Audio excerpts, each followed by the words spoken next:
Welcome to ज्ञान Ganga online class. Good morning बच्चों। PT का 7 चैप्टर हम पढ़ेंगे। HIV और एड्स के बारे में आप सभी लोग जानते हो, तो इस चैप्टर में हम इसी के बारे में जानेंगे।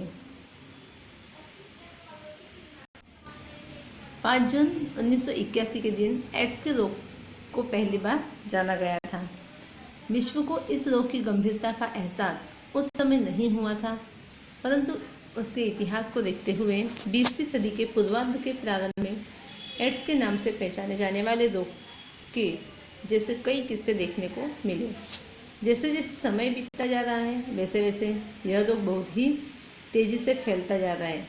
अल्प विकसित और विकासशील देशों में इसका विस्तार तीव्र गति से बढ़ता हुआ हमें नजर आता है। भारत में यह रोग भयमुक्त तरीके से फैलता ही जा रहा है।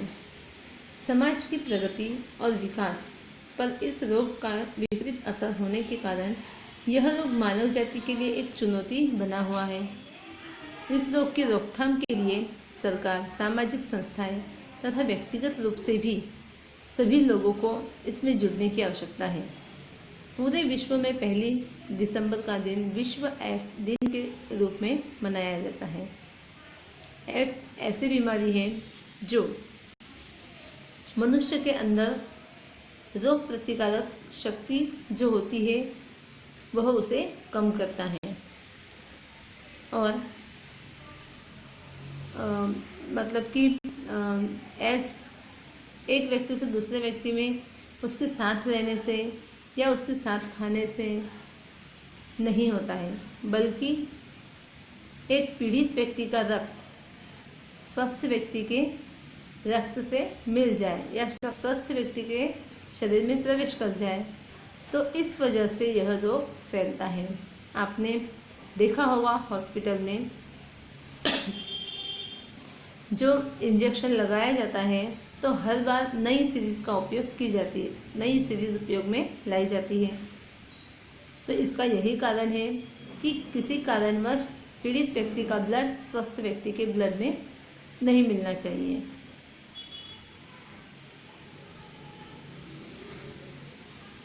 देखिए, यह दिया है HIV और एड्स का मीनिंग।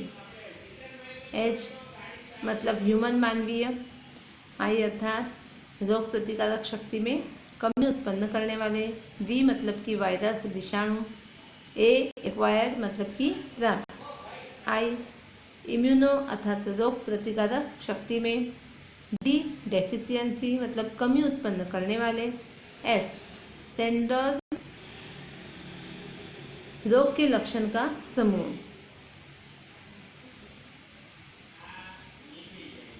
रोग प्रतिकारक क्षमता में कमी उत्पन्न करने वाले रोगों का समूह अर्थात एड्स कहलाता है। एड्स देखिए, यहाँ बताया गया है कि एड्स या HIV शरीर में कैसे प्रवेश होता है।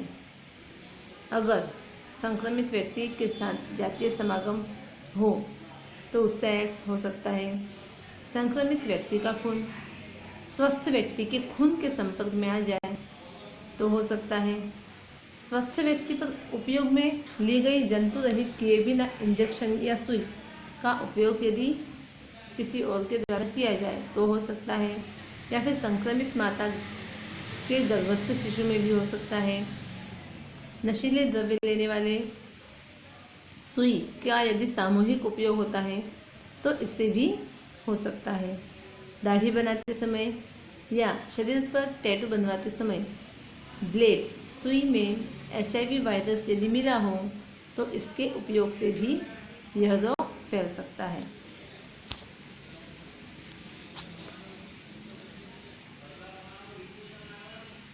देखिए,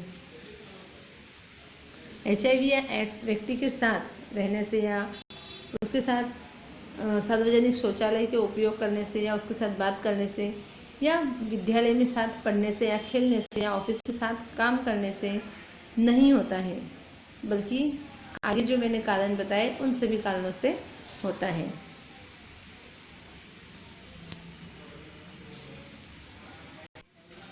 HIV और एड्स की रोकथाम के लिए हमें निम्न प्रकार के उपाय करने चाहिए। जातीय जीवन संयमित रखना चाहिए। शादी से पहले या शादी के बाद अन्य पात्र से जातीय संबंध नहीं रखना चाहिए। जातीय समागम के समय निरोध का उपयोग होना चाहिए। व्यावसायिक रक्तदाताओं से खून नहीं लेना चाहिए। HIV परीक्षण के द्वारा HIV मुक्त घोषित व्यक्ति का ही खून लेना चाहिए। डिस्पोजेबल अथवा जीवाणु रहित सुई या सीरीज का उपयोग करना चाहिए।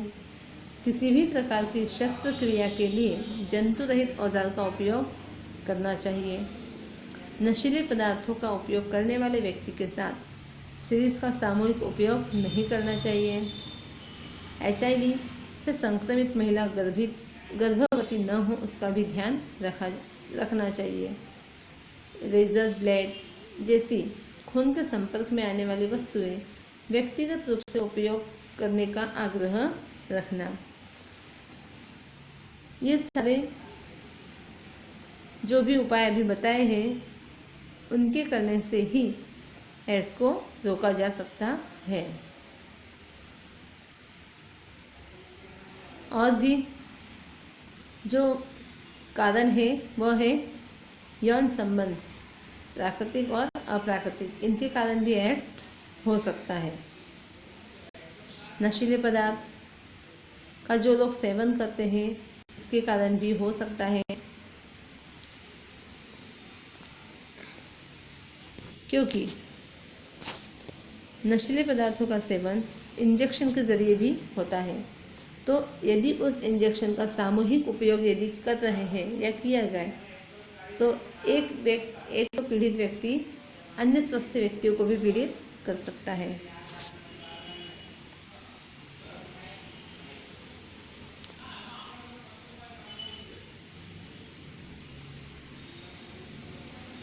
इन सभी बातों को आपको इस बुक का जो पेज दिया गया है उसमें से पढ़कर ध्यान से समझना है और ऐसी गलतियाँ कभी भी अपने जीवन में न हो, इन बातों का खास ध्यान रखना है।